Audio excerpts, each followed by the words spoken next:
Bonjour tout le monde, donc aujourd'hui j'ai décidé de vous montrer deux mini vidéos, une pour apprendre à faire des cotes 1-1 et une autre pour apprendre à faire des cotes 2-2. Alors qu'est-ce que c'est que les cotes 1-1 et 2-2? Alors je vais vous montrer, j'ai des projets ici. Là c'est une petite layette, vous voyez, on va le mettre un peu plus haut, voilà. Et pour faire le col, pour réduire, vous voyez, pour que ce soit un peu élastique, on a un relais entre les points endroits et les points envers, vous voyez, pour que ça puisse être élastique et confortable. D'accord? Donc les cotes, c'est ça. C'est ce qu'il y a là au col. C'est ce qui se trouve ici sur mon autre projet, parce que j'ai beaucoup de projets.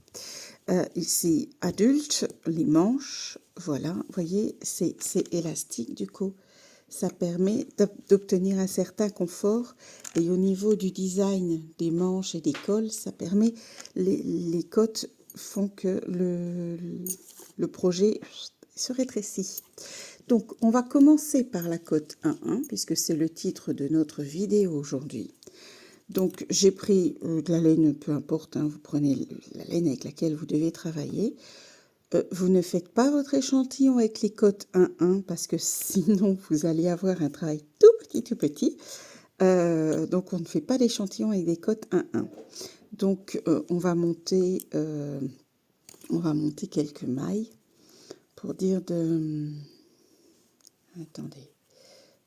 Hop.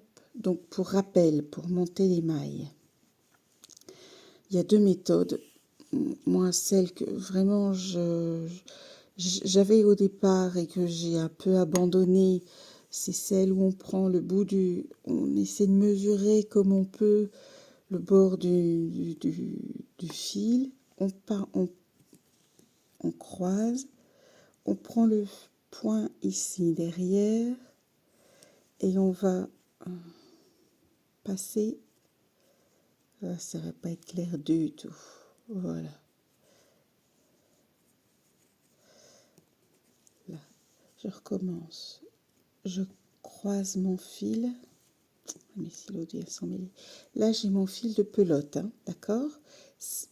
Je croise, comme ça, je passe dans le nœud,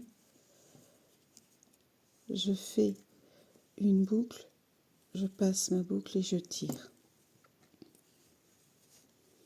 Je recommence. Voilà, je croise, là, tout simplement. Je passe mon aiguille, je fais un jeté, voilà, je recommence. Donc je vais le faire là, je croise, juste croiser mon doigt, vous voyez, je tiens mon fil ici dans ma main et je croise juste mon doigt pour pouvoir passer mon aiguille en dessous, mais dans le point, d'accord? Puis vous passez l'autre fil au-dessus de l'aiguille, on remet son fil au-dessus et on tire. Vous obtenez quelques points. On recommence. Je croise en dessous, je fais comme ça, et voilà. Je recommence. Je tiens mon fil, je passe mon doigt pour pouvoir croiser mon aiguille qui passe en dessous et qui rentre dans le point. Je fais un jeté du bas vers le haut. Je repasse ma boucle et j'ai un point. Ok, voilà. De toute façon, ça, je vous ferai une vidéo où je vous montre les... Moi, j'en connais deux principes, enfin, j'en utilise deux principalement parce qu'ils sont pratiques. Mais je vous ferai une mini vidéo avec ça, avec les points de montage. Bon, voilà. On va faire avec ça, ça ira très bien. Voilà, donc on a nos cotes, d'accord? On a nos points montés, premier rang, point monté, enfin premier rang, c'est même pas un premier rang, ça. c'est juste le point, la ligne de montage. Ok. Alors, je ne vais pas me tromper de fil, parce que sinon j'aurais l'air bête avec mon petit bout de fil. J'ai plus de laine après. Alors, il y a un sens, d'accord? Donc, vous devez travailler la maille lisière. Moi, personnellement, maintenant, chacun fait comme il veut, mais moi, la maille lisière, je ne la travaille pas. Puis, moi, j'aime commencer par une maille endroit. Une maille endroit. On va faire le 1-1. Donc, on passe le fil au-dessus pour pouvoir faire une maille envers. D'accord? Voilà. On passe comme ça et on va retirer son point. On va repasser le fil en dessous pour pouvoir refaire une maille endroit. Puisque j'ai bien expliqué que c'était une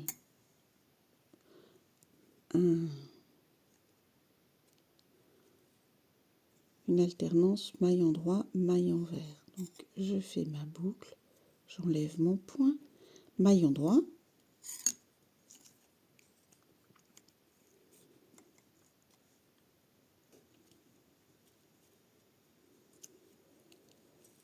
Bon, voilà, je ne sais plus où j'en suis. On va dire que j'ai été perturbée. Regardez, je vais vous montrer. Attendez, parce que avec mes doigts sur la vidéo, on verra moins bien. Là, ça a l'air plus plat. Ici, vous avez une boucle. Donc là, vous avez fait une maille envers. Regardez. Là, on a le point, mais il est plus plat. Ce point-là est plat. Ce point-là, la boucle est accrochée à l'aiguille. Là, c'est une maille envers. Donc, on vient de faire une maille endroit.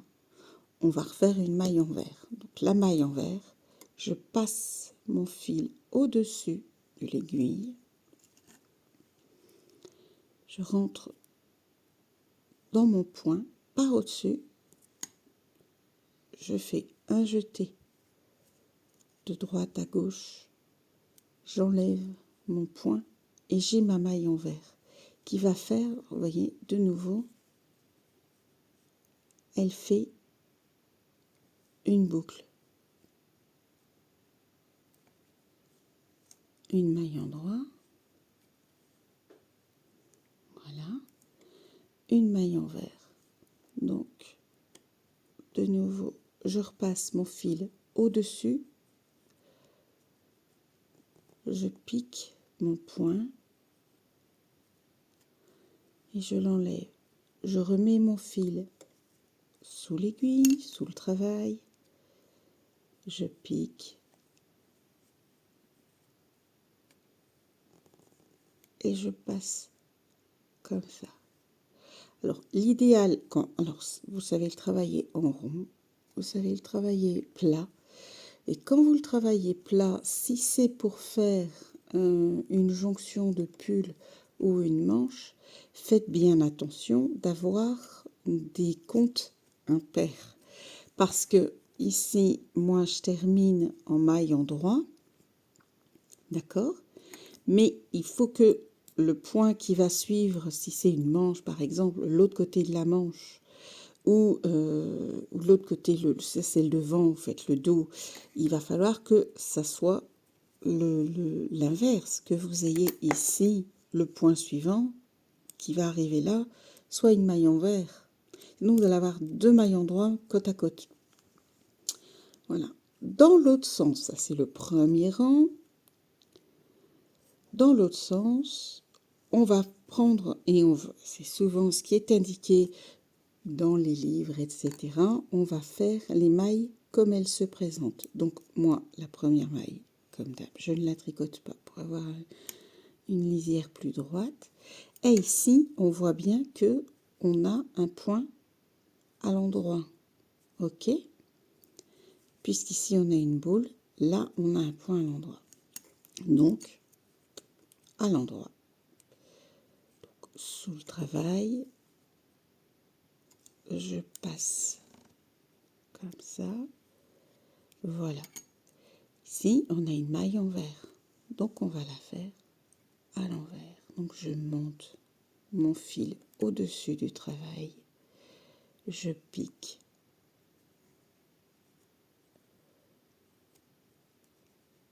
Et je fais une maille envers. Je redescends mon fil sous mon travail. Je pique. Et je fais une maille en droit. Je remonte mon fil au-dessus du travail. Je pique. Et je fais une maille envers. Je redescends mon fil. On voit bien ici qu'on a une maille en droit par rapport à celle-ci qui fait une petite boule. Et vous voyez, vous obtenez des boules. Les boules vont faire que votre travail va se réduire, on ne le verra plus.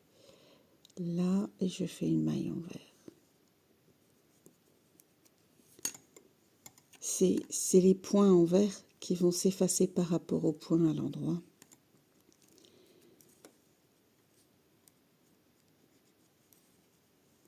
Et on fait hop, les mailles comme elles se présentent. Donc, c'est-à-dire ici, une maille envers, puisqu'on a une bouclette. Et la dernière maille, je la tricote à l'endroit, puisqu'elle est à l'endroit, puisqu'on a une maille envers, donc elle est à l'endroit. Parce que je n'ai pas compté les mailles. Hein. Là, le but, c'est vraiment de pouvoir montrer le point tel qu'il doit être. D'accord? Donc là, on a une maille en droit, une maille envers, une maille en droit, une maille envers, une maille en droit, une maille envers. On voit bien la différence ici. On voit que ça fait une ligne, tandis qu'ici, ça fait des petites bouclettes. Vous voyez? On a des lignes et des bouclettes.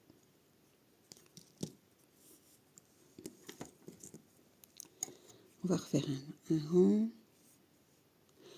Je ne la tricote pas. Donc là, je pars en maille en droit. Je passe en dessous. Je tricote. Je pars au-dessus. Et je tricote. Je pars en dessous. Je tricote. Je pars au-dessus. Et je tricote. Voilà.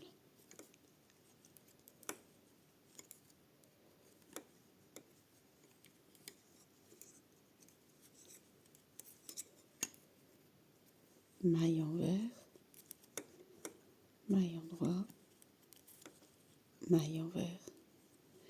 Là, c'est ce qu'on appelle la cote 1-1, parce qu'il y a une maille en droit, une maille envers.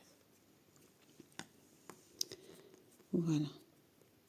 C'est clair que sur un si petit échantillon, voilà. Mais on voit bien déjà l'alternance entre les cotes envers, entre les points envers et les points en droit. Donc, vous voyez bien, hein, quand ça fait comme ça, un genre de petite ligne, un genre de petite tresse, là vous êtes en maille en droit. Ici, quand il y a cette petite bouclette, là, ça c'est une maille envers. D'accord?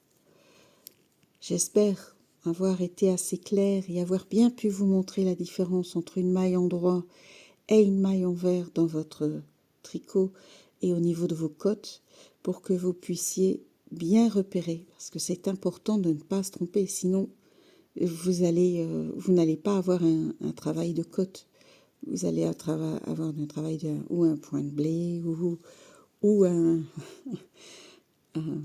point original certes, mais qui ne sera pas, et celui-ci est élastique, vous voyez, il est élastique.